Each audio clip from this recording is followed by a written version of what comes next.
3. Halo, Assalamualaikum warahmatullahi wabarakatuh. Salam sejahtera untuk kita semua. Selamat datang di podcast Lecture Jabar CPNS Angkatan 18 kelompok 2B.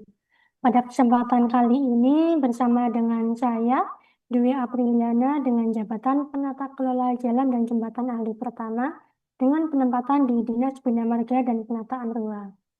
Selanjutnya ada Kang Mahardika dengan jabatan Pengelola Ekosistem Laut dan Pesisir Ahli Pertama, bertugas di Dinas Kelautan dan Perikanan Pemprov Jabar. Betul ya, Kang? Mungkin bisa saya hello dulu. Halo, halo. Betul, Sehat, Putri. Kang? Saya dari Sehat? Dinas Kelautan Perikanan Provinsi Jabar.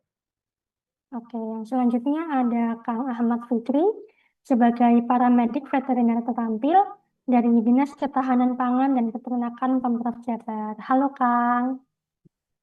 Ya, halo Teh. Sehat? Alhamdulillah. Alhamdulillah.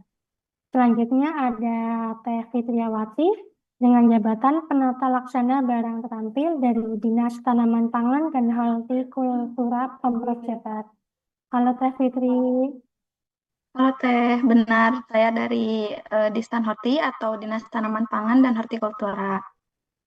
Selanjutnya yang terakhir ada Teh Resta Agus Putri sebagai jabatan Arsiparis Terampil dari Dinas Koperasi dan Usaha Kecil. Halo Teh Resta. Halo Teh April. Alhamdulillah semuanya sudah lengkap ya. Oke, kita pada kesempatan kali ini akan membahas tentang digitalisasi layanan pemerintahan. Nah, ini kan udah tahun 2025 ya. Kayaknya kalau semuanya serba manual tuh kayaknya masih kurang gitu ya, kurang efektif, kurang efisien gitu. Nah, dengan adanya digitalisasi layanan pemerintahan ini, itu juga merupakan upaya pemerintah untuk membangun pemerintahan yang modern, transparan, dan juga responsif. Oke, mungkin untuk contohnya bisa dimulai dari saya dulu ya. Saya kan tadi jabatannya sebagai penata kelola jalan dan jembatan ahli pertama ya, penempatan di Dinas Bina Marga dan Penataan Ruang. Tapi mungkin pada kesempatan kali ini saya fokus di jabatan saya aja ya, sebagai penata kelola jalan dan jembatan. Nah, di Dinas Bina Marga ini saya bertugas di UPTD 2 itu di Sukabumi. Nah, untuk bentuk digitalisasi layanan pemerintahan itu di dinas saya ada apa ya, bukan aplikasi, mungkin semacam web gitu. Itu webnya namanya Teman Jabar. Iya benar Teman Jabar. Itu webnya bisa diakses secara publik. Itu di bmpr.jabarpraf.go.id. Nah, di web tersebut itu nanti jika teman-teman kepo mau coba lihat gitu ya, itu nanti bisa diklik di layanan publik, itu nanti masuk di Teman Jabar, nanti klik aja di UPTD saya, UPTD 2. Nah, nanti dari web itu muncul nih ada menu-menu gitu, salah satunya yaitu ruas jalan. Nah, nanti di web itu ada apa ya? Ada tampilan ArcGIS itu nanti jadi kayak semacam peta. Itu nanti kelihatan di UPTD 2 itu kan di Sukabumi ya. Itu ruas jalan yang masuk ke provinsi itu yang warnanya apa, yang kabupaten itu warnanya apa, yang ruas jalan nasional itu warnanya apa, itu beda-beda. Kalau yang ruas jalan provinsi itu warnanya hijau. Nah, selain itu, selain ruas jalan juga ada jembatan. Nanti di UPTD 2 itu ada banyak jembatan ya, ada berapa ratus. Itu nanti jika diklik menu jembatannya akan muncul seperti logo jembatan itu. Nah, nanti jika logo jembatan itu diklik, nanti kelihatan tuh data-data jembatannya. Misal jembatan ini namanya jembatan apa sih? Lokasinya di mana? Panjangnya berapa? Terus ada juga foto-fotonya. Nah, itu yang bisa diakses secara publik. Nah, kalau yang bisa diakses secara internal oleh pegawai ASN, itu nanti namanya tali kuat, itu berisi progres pekerjaan yang sedang berlangsung. Jadi misal di IPTD saya itu ada progres rehabilitasi jembatan, misal. Itu nanti kelihatan tuh em, penyedia jasanya siapa, konsultannya siapa, terus panjang penanganannya berapa, waktu pelaksanaan penanganannya itu berapa hari, terus nanti juga kelihatan progres yang sudah tercapai itu berapa persen gitu. Misal 20 atau 30% itu nanti akan ditampilkan di web tersebut. Nah, mungkin kalau dari saya itu sih, oh, ada lagi tambahan. Misal akang teteh masih main nih atau pergi mau ke kantor gitu. Ternyata di jalan lihat nih, oh jalan ini, jalan ruas ini berlubang nih, rusak. Nah, itu akang teteh juga bisa membuat pengaduan di web pengaduan di web di bmpr.jabarprof.go.id. Nah, nanti aduan akang teteh itu akan masuk ke sistem dan bisa segera ditangani. Seperti itu dari saya. Mungkin untuk Teh Resta, kalau di dinasnya Teh Resta sendiri gimana? Mungkin bisa Eh, dijelaskan ya, Teh? Baik, Teh, terima kasih sebelumnya untuk kesempatannya. Di sini izin ya untuk menjelaskan gimana sih sistem digitalisasi di instansi saya, yaitu Dinas Koperasi dan Usaha Kecil Provinsi Jawa Barat. Jadi, kalau untuk di instansi saya sendiri, digitalisasi sistem pemerintahan tuh udah diimplementasikan melalui pengembangan dua aplikasi utama. Yang pertama itu ada yang namanya Singakota dan juga ada yang namanya Kabayanku. Untuk Singakota yaitu Sistem Informasi Pengawasan Koperasi Digital.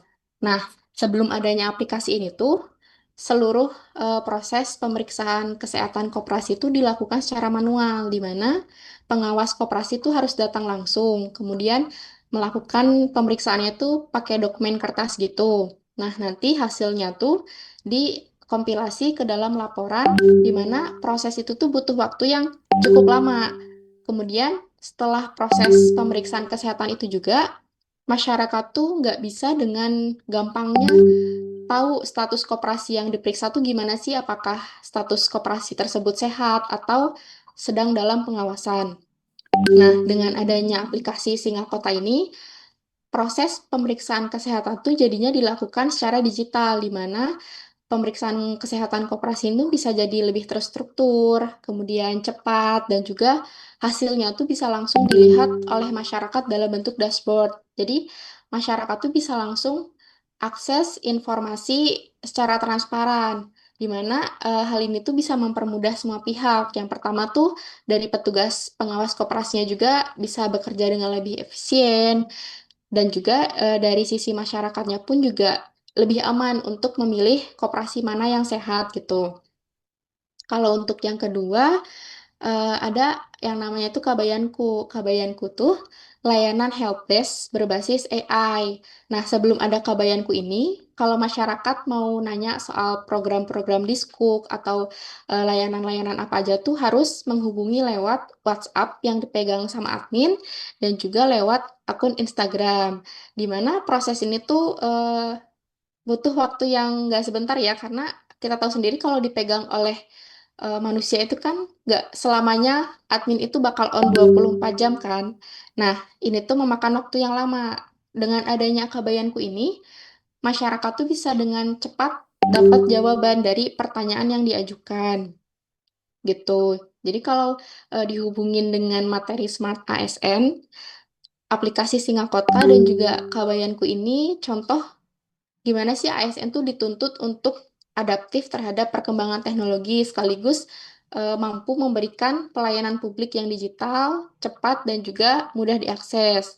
Dimana kalau dulu layanan itu dilakukan secara manual, sekarang berubah menjadi lebih modern, efisien, dan juga transparan. Kalau dari dinas saya seperti itu, Teh. Saya kembalikan lagi ke Teh April. Terima kasih. Oke, terima kasih ya Teh Resta. Nah, tapi saya ada sedikit pertanyaan nih. Teh Resta itu kan di Dinas Koperasi dan Usaha Kecil ya. Betul. Itu tadi mengawasi tentang koperasi itu sehat atau enggak gitu. Nah, kalau misal saya punya produk nih, itu saya bisa nggak sih titip masukin ke koperasi itu atau itu nggak bisa atau gimana Teh? Kalau koperasi sendiri kan sistemnya itu kesepakatan di awal ya Teh. Kayak misalkan Hmm. kelompok petani nih sepakat di Hmm. awal, ayo kita bikin koperasi deh gitu. Nah itu kan di mana anggotanya petani itu, pengurusnya petani itu, nanti juga konsumennya ya petani itu Oh. gitu. Jadi kalau untuk menitipkan produk mungkin nggak ke koperasi tapi lebih bisa masuk ke UMKM gitu Teh. Oh, oke. Oke, oke. Makasih ya Teh. Ya sama-sama. Oke, mungkin selanjutnya dari Kang Dani ya. Boleh dipaparkan juga Kang, gimana? Oke, baik Teh. Terima kasih ya atas waktunya yang diberikan. Oke, mungkin kalau dari saya ini dari instansi Dinas Ketahanan Pangan dan Peternakan. Nah, di sini kami sebenarnya juga udah ada ya sama seperti Teteh, itu juga ada website dan itu website juga memiliki banyak keunggulan. Yang pertama tuh eh, mulai dari kita mengerti jadi apa namanya profil setiap unit yang ada di DKPP itu sendiri. Jadi di DKPP itu ada banyak unit yang tersebar di Jawa Barat ini. Ada di Bunikasi, di Ciamis, Jatiwangi, Margawati, Cikole, dan masih banyak lagi sebenarnya. Nah, di sana itu juga jelasin dari setiap UPTD itu memiliki unit pelayanan masing-masing dan di website tersebut itu juga udah termasuk tuh masih ada seperti kalau dari unit saya di Jatiwangi itu di Jatiwangi juga ada tersedia kayak penyediaan DOC lalu pelayanan kesehatan juga bisa. Nah, kayak gitu. Dan juga ada contoh lagi mungkin di Margawati. Di Margawati itu lebih ke perbibitan domba. Nah, di sana itu kadang dia juga menyediakan bibit-bibit domba dan di Nikasi juga ada eh, perbibitan dari sapi perah. Nah, jadi untuk ya siapa tahu ada tetangga atau warga sekitar di sana ada yang mau butuh pelayanan dari DKPP terutama pasti peternakan ya soalnya saya lebih fokusnya untuk di peternakan. Nah terus untuk turun lagi ke unit kerja saya, di unit kerja saya itu ada namanya website juga untuk pelayanan pembelian DOC dan DOD, itu namanya teman on air. Teman on air itu untuk pelayanan pembelian DOC. Jadi di sana itu ada yang pastinya ada harga, lalu antriannya itu udah antrian keberapa, dan juga bisa jadi tempat untuk konsultasi nih. Jadi di sana itu ya bisa terbilang lengkap lah untuk fasilitasnya yang ada di website tersebut. Dan mungkin turun lagi itu masuk ke internal kami. Nah, di internal kami itu juga ada penggunaan teknologi itu mungkin ya masih belum terlalu optimal, namun udah berusaha untuk dikembangkan. Itu menggunakan ya mungkin teman-teman juga pada menggunakan itu menggunakan spreadsheet. Nah, dari spreadsheet itu sebelum masuk spreadsheet itu masuk ke GFORM terlebih dahulu. Nah, dari GFORM itu biasanya kami menggunakan GFORM untuk monitoring kesehatan hewan. Seperti setelah melakukan vaksinasi, medikasi, lalu mungkin ada hewan ternak yang perlu diisolasi. Nah, jadi kita untuk mendatanya menggunakan bantuan teknologi yaitu GFORM. Nah, dari GFORM itu diintegrasikan menuju ke spreadsheet yang pada akhirnya nanti spreadsheet itu bisa diakses oleh seluruh pegawai yang ada di BPT Unggas Jatiwangi. Nah, mungkin kurang lebih mas seperti itu, Tete. Kang, aku ada sedikit tanya nih. Tadi kan Boleh. ada monitoring kesehatan hewan yang diisolasi gitu ya, atau gimana? Hmm. Nah, itu hewan diisolasi itu biasanya penyebabnya karena apa ya? Ah ya, biasanya nih kalau di saya lebih fokusnya ini kan di peternakan ayam sentul. Nah, di sana itu hewan yang masuk di kandang isolasi itu biasanya yang pertama itu terlihat kondisinya itu lemas. Jadi kadang kalau terlihat lemas itu di kandang ayam, apalagi yang kandang postal itu kandang yang satu kandang berisi kurang lebih bisa sampai 100. Nah, di sana itu kalau ayam yang terlihat lemah, itu kadang dia bakal dibully sama yang lainnya. Nah, waktu udah dibully kayak gitu, itu kemungkinan kematiannya itu pasti besar karena pasti dipatokin sama yang lainnya. Jadi saya sebagai paramedik veteriner harus senantiasa buat monitoring setiap kandang. Apalagi kalau terlihat ayam yang lemes kayak gitu harus segera diambil dan dipindahkan ke kandang isolasi. Kayak gitu, Teteh. Oh iya Bu. Oke, makasih ya Kang Dani. Nah, mungkin Iya. selanjutnya bisa lanjut ke Teh Fitri. Silakan Teh. Ya, terima kasih atas kesempatannya. Di sini saya sebagai penata laksana barang terampil di Dinas Tanaman Pangan dan Hortikultura. Untuk dinas kami ini di sini itu ada sistem yang namanya Simda BMD. Sistem ini itu digunakan untuk mencatat semua aset-aset yang ada di dinas kami, seperti membantu dalam pengelolaan asetnya, menata usahakan, melaporkan. Nah, tetapi pada kenyataannya di kita itu belum optimal untuk apa namanya penggunaan aplikasi ini. Nah, kenapa belum optimal? Satu, karena faktor manusianya sendiri, di mana tingkat pemahaman teknologinya itu belum semuanya merata. Jadi butuh waktu dan pendampingan yang cukup untuk apa namanya mengajarkannya. Yang kedua itu ada kendala dari internetnya sendiri, terutama saat bertugas itu kan kadang koneksinya tidak stabil. Lalu ada juga proses pembaharuan datanya itu jadinya lambat karena terganggunya itu koneksi internet. Ketiga itu karena soal kedisiplinan datanya, di mana prinsip sederhana dalam sistem informasi itu sampah masuk, sampah keluar. Artinya jika data yang kita masukkan dari awal sudah tidak akurat, maka informasi yang dihasilkan oleh aplikasinya juga itu tidak bisa diandalkan. Nah, jadinya itu aplikasi menjadi tidak cocok dengan kondisi barang yang sebenarnya. Ini seperti kita menggunakan peta digital, tapi lokasinya tidak tepat.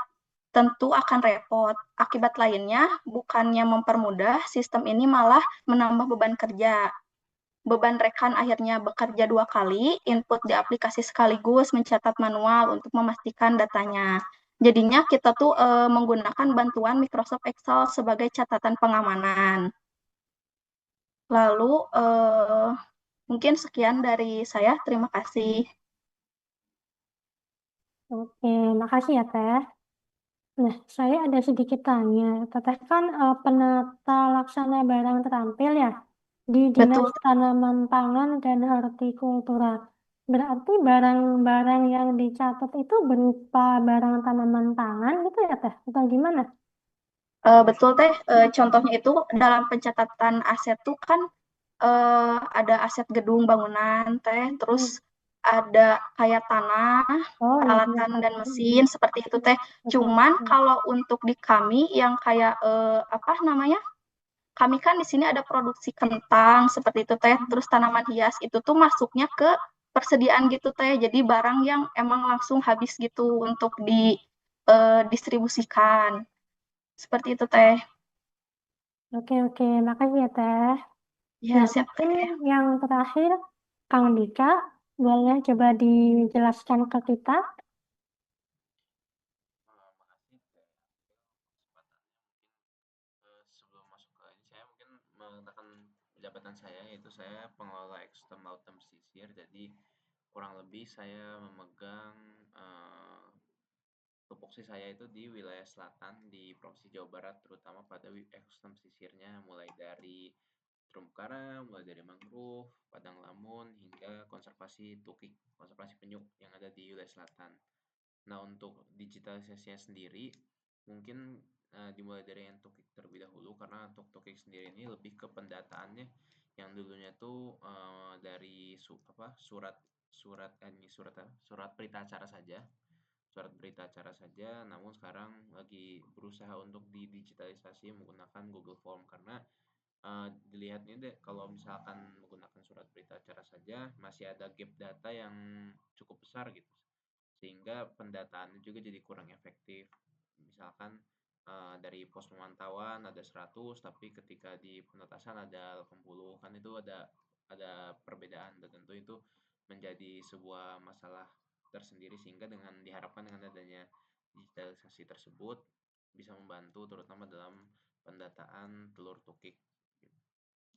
Kemudian untuk penelitian tukik itu sendiri, penelitian penyu lebih tepatnya, penelitian penyu sendiri sedang diajukan terkait dengan penelitian menggunakan geotagging namanya. Jadi penggunaan geotagging ini diharapkan dapat memberikan informasi terkait dengan jalur migrasi dari penyu itu sendiri, karena emang sampai sekarang pun masih cukup sulit untuk lakukan penelitian jalur migrasi, karena kan penyu itu hidupnya cukup lama ya, kayak dari kecil sampai dewasa aja bisa berpuluh-puluh tahun, dan tuh penelitian tentu tidak sebentar. Jadi emang banyak problemnya dan banyak kerjasama juga rencananya, dan mungkin anggarannya 2026 atau 2027 mungkin, semoga bisa, karena emang cukup mahal alatnya gitu untuk penggunaan geotagging ini. Untuk penyu. Kemudian untuk ekosistem pesisir lain seperti mangrove, terumbu karang, mungkin sebenarnya mereka mirip-mirip dalam penggunaan implementasi teknologinya, yaitu yang seperti yang tukik sebelumnya, yaitu menggunakan pemetaan perekapan data menggunakan Google Form. Jadi emang cukup sulit, karena kan kita petugas lapangannya tidak ada yang PNS, kebetulan hanya dari Pokmaswas sekitar aja, kelompok masyarakat pengawas saja. Jadi tentu perlu edukasi lebih, terutama dalam penggunaan Google Form ini gitu. Mungkin bagi kita terlihatnya mudah gitu, tapi mungkin bagi masyarakat yang belum terbiasa, yang masih terbiasa tulis-menulis aja, lapor biasa WA aja, mungkin itu sebuah tantangan baru bagaimana kita mengajarkan kepada masyarakat terkait dengan perkembangan teknologi, terutama dalam pendataan, karena ya tadi sih problemnya kurang lebih mirip gitu. Di foto berapa, tapi dilapor berapa. Nah, diharapkan dengan teknologi ini data yang didapatkan juga jelas, formatnya juga sudah dalam bentuk Excel kan, jadi lebih mudah dalam pengolahan datanya, sehingga penyajian data nanti ke depannya juga bisa lebih akurat gitu. Kemudian untuk pemetaannya sendiri, saya sedang mencoba dalam pemetaannya. Jadi kurang lebih saya menggunakan Google Earth Engine dalam rangka untuk meningkatkan pemetaannya, potensi pemetaan. Jadi diharapkan dengan adanya hasil pemetaan tersebut nanti didapatkan wilayah apa saja yang ada potensinya, baik itu dari terumbu karang, baik itu dari padang lamun maupun dari mangrove, sehingga nanti ke depannya apabila emang ada survei langsung terhadap lokasi tersebut, jadi kita sudah tahu lokasi potensial mana aja yang udah ada mangrove-nya, yang butuh rehabilitasi mana, yang butuh tidak rehabilitasi gimana, dan dibantu dengan warga sekitar juga gitu, dengan Pokmaswas sekitar, karena kan mereka yang punya local knowledge lah, ilmu warganya lah gitu, karena kita kurang tahu wilayah lapangannya gitu. Mungkin itu untuk mangrove. Mungkin itu saja, mungkin kalau dari jabatan saya mungkin yang lebih fokusnya ke ekosistem pesisir. Mungkin kendalanya tadi sih, apa namanya, masih banyak masyarakat kita yang belum terlalu melek teknologi, tapi itu menjadi tantangan lah buat kita, bagaimana kita sebagai yang paham mengajarkan kepada masyarakat dalam rangka meningkatkan efektivitas. Ini itu saja dari April, terima kasih. Oke, makasih Kang Dika. Saya ada sedikit tanya. Tadi ada pemantauan terumbu karang ya, atau gimana? Ya, iya teh, ada pemantauan. Kalau terumbu karang mungkin nggak dipantau ya, mungkin lebih ke Oh, transplantasi ya. Kalau pemantauan tuh paling mm, mangrove sih. oh iya. Soalnya kalau mangrove itu kan bisa ya dari Google Earth gitu ya, bisa terlihat gitu ya. Mungkin jadi bisa dipantau gitu ya Kang ya. Biasanya sih lebih ke pemantauan pertumbuhan sih Teh. Jadi misalkan kita udah ada penanaman gitu misalkan. Kayak misal Hmm. kemarin saya penanaman tuh September Hmm. misalkan. Nah, itu nanti dipantau pertumbuhannya karena emang dari MOU-nya dengan Pokmasosnya sudah ada biaya pemeliharaan. Jadi dari mereka wajib melakukan pelaporan gitu terkait dengan kondisi tanamannya hingga mereka sudah layak lah buat ditinggal gitu karena kan penanaman kan biasanya masih kecil ya masih Wow. Hmm. di bawah 1 meter 80 cm 50 cm itu masih perlu dipantau soalnya masih banyak faktor alam yang mengganggu kadang ombaknya terlalu besar pasang juga berpengaruh jadi harus sering direhabilitasi lagi sehingga nanti kelihatan survival rate-nya berapa misalkan dari penanaman yang September ini misalkan 1000 batang misalkan tapi direkap lagi misalkan pertengahan September berkurang jadi 700 misalkan nah itu nanti di apa dipugar lagi lah bahasanya yang 300 tadi ditambahin lagi gitu. Oke, makasih ya Kang Dika. Nah, mungkin dari teman-teman yang lain masih ada tambahan lagi atau sudah cukup? Dari saya cukup Teh. Oke, Dari saya cukup Teh. cukup ya. Kalau sudah cukup, mungkin saya cukupkan sampai di sini. Semoga podcast kita kali ini bisa menginspirasi banyak orang ya. Amin. Nah, Amin. mungkin saya ada sedikit pantun dulu sebelum menutup. Tolong dibantu cakepnya ya. Siap. Bumi, Ya, bumi gonjang-ganjing. Kita semua amazing. Ayo tepuk tangan dulu. Cakep. Oke, akhir kata saya tutup ya. Akhir kata, billahi taufiq wal hidayah. Wassalamualaikum warahmatullahi wabarakatuh. Waalaikumsalam. Waalaikumsalam Waalaikumsalam warahmatullahi warahmatullahi wabarakatuh. wabarakatuh.